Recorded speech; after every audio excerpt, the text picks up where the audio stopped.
If you're watching this video, you want to get into sales, you don't know where to start, you want to be in the software tech space, but you don't know you don't know if this is the right step for you, or you don't know much about sales, or you don't have the sales experience, but you want to make the money, right? You heard there's money in sales. You know, the skill set of sales or persuasion is going to make you more money than taking that salary, right? That's correct. I'm gonna give you guys the whole breakdown of how I went from an SDR about 12 months ago, to an SDR manager, now managing about 10 to 11 people on my team, right? I'm gonna give you guys the blueprint. I'm gonna give you guys the thought process, the mindset to really level up and start making $6,000, $7,000, $8,000, even $9,000 a month in commissions, right? So here's the breakdown. I had no prior experience as far as cold calling. When I started here, I didn't know much about cold calling, software tech, all of that, right? So I came in, with no sort of experience, but I was eager to learn and I was hungry. The number one determining factor of you being successful in sales, regardless if it's software tech, cold calling, door knocking, B2B, like account executive, whatever it is, right? Is you have to be hungry. You have to be starving for success to win, like every single day. And that needs to be the mindset, and that needs to be the fucking energy that you convey every single day. You need to be hungry. You need to be better than your coworkers and your competitors on your worst day, on their best day. You need to grind. You need to fucking find a way. I showed up, again, scared to cold call. I'm not the best communicator. I want you guys to understand. Sometimes I stutter here and there, right? I just knew I was going to find a way. I just grinded. I made the calls. I was willing to put my pride and ego aside and feel uncomfortable, feel nervous, have anxiety, etc. All the nerves that are normal when you are cold calling, and just put the reps in, right? So you have to be hungry. The second thing, in order to be a successful SDR, to get promoted, to be a manager, whatever it is you have to focus on the things that you can control. I want to say it one more time. You have to focus on the things that you can control. So what do I mean by that? If you can't control how many book demos you're gonna get, what they're gonna say on a conversation, do not worry about it, because you're causing yourself more stress, more anxiety on things that can't really help you, on things that you really have no control over. So the things that you need to focus on is your process. So how many dials are you making? You can control that aspect. The time you're showing up to work, is it right on time? Are you 5 minutes late? Are you 15 minutes early? You can control that. Your attitude. What is your attitude like when you show up to the work, to your office every single day? You can control that. The type of questions that you ask when you're having conversations with DMs, you can control that. I need you guys to understand the type of questions that you ask is going to determine how much money you're gonna make on the end of each month. You ask better questions, you ask open-ended questions, you're gonna start making more money. You have to be hungry. You have to focus on the things that you can control. And the third aspect is you have to be a learner. You have to be a student. You have to be willing to take criticism. You have to be willing to take feedback and apply it right away.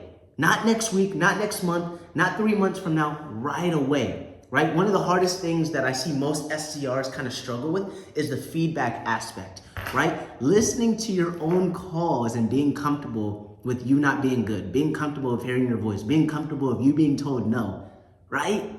That it's uncomfortable, right? It's uncomfortable recording videos, not anymore, but it used to be, right? But you just have to do so. You just have to do it. It's just part of the process. So the more willing you are to learn from not only yourself, but from your manager, right? From leaders and your coworkers, especially the ones that are performing and doing the processes right, that the company wants, that aligns with the company's values, etc., Study them. Listen to them when they're on their calls. What's their verbiage? What's their tone? How many calls are they making? With you, listen to your calls. What words should you not use? What are you saying that is kind of like hindering you from making more money? Right? What's your attitude? What's your mindset when you've made 99 dials in a single day? What are you going into that next dial telling yourself? That 100th call, are you telling yourself, I made 99 dials, but this next call, I'm gonna book this person. I'm gonna book this next call that I make. Or are you in your head, damn, I've made 99 calls, I still got an hour left in the office, like fuck, today sucks.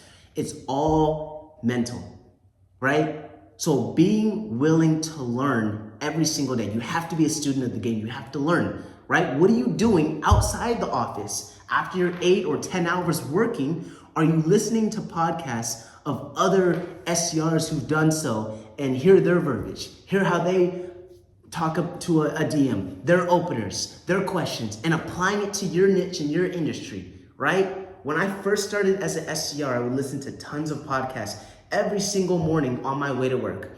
I would listen to my own calls. I would join demo calls that the account executives would be running and hear the verbiage that they say. I'd hear how they'd sell it. I'm in the HVAC space. We're a software tech company selling thermostats, basically just the software behind the thermostats on helping contractors retain their book of business, basically. That when they service a customer's household, that customer doesn't have to go on Google or even use competitors of theirs because their logo's on the thermostat. A lot of other features. But I would listen on demos and hear what specific contractors got them interested enough to hop on a demo. Some of their pain points, where they're putting their time and focus into their business. I listen to all this, so now I have more context to leverage when I do get certain objections or anything along those lines, right? You have to be a student of the game. You have to be willing to learn. You do not know it all. I don't care how good you are. I don't care if you're the top rep. You could still learn from yourself. You could still learn from other people. The fourth and probably the most important aspect, it's definitely up there, right, is your mindset. Your mindset. Because sales is like all mindset. You can know the script. You can have the confidence, all of that. But if your mindset is not on the same team as yours, you're gonna fall. You're gonna fail. It's gonna be so hard for you to make the sale, right? So what do I mean when I say mindset? Your mind has to be on the same team as you. Like I said earlier, when you're on your 99th dial, and you got told no 5 times already, you're about to call your 100th dial, you're about to make your 100th dial. What is your mind telling you? That internal dialogue. What is it screaming? What is it speaking to you? That's why I had a lot of success as an SDR, because I made a promise to myself the previous year that I was going to work out 400 days in the gym every single day, which I did so. And I didn't do that to be some huge jack guy. I did that to build my mindset, to make sure I was mentally strong. So when I get into a sales opportunity or I get told no 1,000 times, my mind is on the same team as me. I'm not contradicting myself. I don't have, I don't have fear, right? If your mind is strong and it believes in yourself, then you're gonna be fine. But how do you build your mindset to be successful in sales? What's the steps? The steps is putting in the reps. Competence builds confidence. So when you put the reps in and you put your pride and ego to the side, you're hungry, you're focusing on the things that you can control, you're a student of the game, you're willing to learn, and your mindset's on check, and you're putting in the reps, you will build your mindset. You will build your mindset.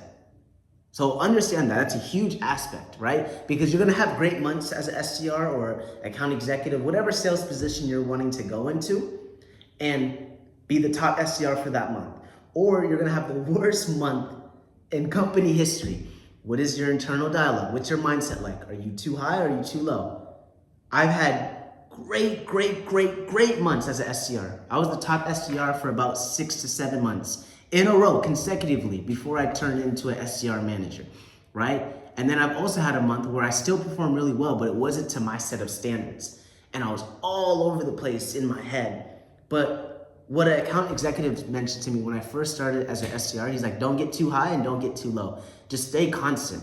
right? Because you're gonna have up and downs. It's just sales. It's just part of the process, the journey, right? So stay level grounded. Don't get too high, don't get too low, and always make sure your mind is on the same team as you. The fifth and last thing that will help you be a successful SDR, even the top one SDR in your company. Are you guys ready? We're gonna take a little Celsius break. Is you have to be creative. You have to think outside the box, because you guys have to understand, your competition and your coworkers are all making the same amount of dials for the most part. You guys are all in the same range. It could be 75 a day, it could be 100 a day, 150, or even $200 in a single day. For the most part, you guys are doing the same thing, saying the same thing, right? That process is aligned. They might be making more calls than you, right? And they might have more opportunities as far as reaching DMs. But for the most part, you guys are doing the exact same thing. What can you do that puts you outside of the box, that makes you more efficient on a day-to-day basis? That even if they make $200, you could still be more efficient making $100. You have to think outside the box. As an SDR, I'm in a little different situation. I don't know what your guys' situation, but we have a very successful founder, very well known in this space. So I leveraged his name in every opportunity. I would put him in group chats with contractors that were ghosting me, that were playing games, that didn't want to book on a demo through us, and I put him in the group chat, say, hey, this is so-and-so, just wanted to connect. He heard about your situation, would love to visually showcase some information that originally I reached out about. They would all say yes. Oh, dang, so-and-so's in the group chat. Yeah, we'll definitely do it, right? I'd also leverage his success. He'd be willing to hop on a call with you and showcase and answer any questions that you have regarding your business, helping you scale, helping you hire, helping you go about marketing to get more leads in. I'd leverage him, right? You have to think outside the box. Another thing I would do is I would send them some sort of visuals that they can visually see and be like, oh, okay, like I see why Brandon's being so persistent, because like that's actually cool. Or I'd showcase some social proof on other contractors who have joined our company and are now benefiting from our product, to specific contractors, again, who are playing games, ghosting me or anything. That would be like, okay, I get it. I see why he's being persistent, right? I would text message 4 times a week minimum to every contractor. Because when it comes to cold calling is great, right? You can get more information out of them as far as why they would join us, why they don't want to hop on a demo, anything. Text messages is even better than email in most case scenarios, because emails, as you guys know, we get 10,000 emails a day. I get 10,000 emails in a single day and I'm not even important, right? So I was like, okay, I'm not gonna use all my time to email. A lot of my coworkers spend a lot of time on emails, which did help them convert to a small percentage, right? They'd probably get an extra 5 to 10 demos in a month, sending 500 emails in a month. I probably send 20 to 30 emails in a month, right? I put my time and energy and focus into things that I know would have a higher conversion rate than 4 or 5 demos in a month. I put that in text messaging. When I was text messaging every contractor in my book of business and new leads 4 times a week on a minimum, I was getting anywhere from 12 to 20 book demos via text message. Not even talking about cold calling, right? So I was leveraging text messages because it was way more intimate. They're gonna see a text message 10 times quicker, reply 10 times quicker than an email, especially if you're showcasing some sort of value and putting yourself in the contractor's shoes. What do I gain from hopping on a demo with this company or this particular individual, right? I would put myself in the contractor's shoes. Okay, how can I make it worthwhile for him to block out 30 minutes of his own time that he could be leveraging to push his company forward, to spend time with his kids, to spend time with his wife? Then instead, he's hopping on a demo with us. I'd offer free lunch. I'd offer, this is gonna help your company get rid of this pain that you mentioned to me on the phone call. This is what other contractors are doing that went from 2 million to 4 million in a single year, right? I showcased value through text messages, but I was very creative in every aspect. I called at different times. I would call super early in the morning instead of middle of the day, right? Before they went on their shift, I would call contractors. After their shift, 5 or 6 o'clock, then I'd make some more dials when they got after their shift. During the day, I would still call, but I'd use my time more efficiently. Again, you have to be creative. I'm an SDR manager now, and what I tell every single rep is the more creative you are, the more money you will have in your pocket at the end of the month.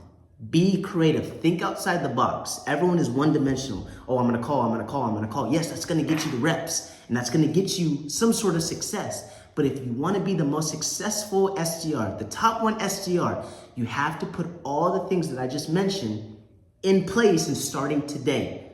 You have to be hungry. You have to focus on the things that you can control. You have to be a student of the game. You have to ask great questions, and you have to be creative. You do those certain things, I guarantee you will be the top one SDR in your organization. I've made over 10,000 connected dials. I don't know total, maybe it's anywhere from 20,000 calls since I've started a year ago. And I'm telling you guys, that's the blueprint. That's how you're gonna be the top SDR to get promoted to an AE, a manager, or whatever other department you're seeking. I want you guys to understand this. If you do so, you will be paid and compensated the top 1% of SDRs. This company that I work for right now pays all of our SDRs if they perform at an exceedingly high rate. I'd say our top 4 or 5 SDRs are the top 1% of paid SDRs in the country. There's no other company paying what we're paying our SDRs. But it's based off their performance. They're performing, right? So if you perform, are hungry, gritty, put your head down, focus on the things that you can control, think outside the box, all these certain things that I mentioned, you will be paid accordingly and make more money than what you're currently making.